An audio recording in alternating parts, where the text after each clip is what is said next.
Welcome back to another technical deep dive here in the debug zone.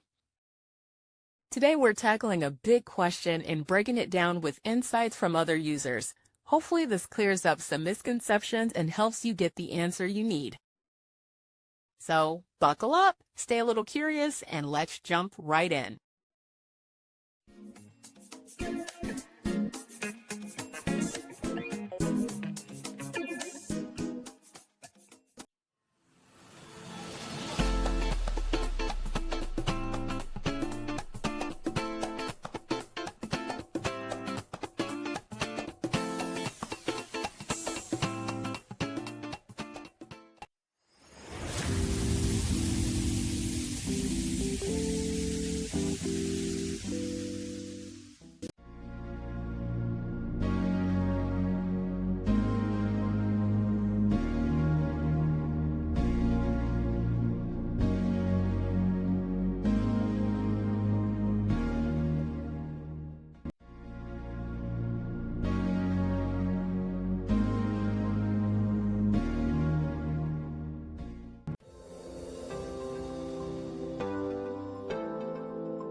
And that's a wrap.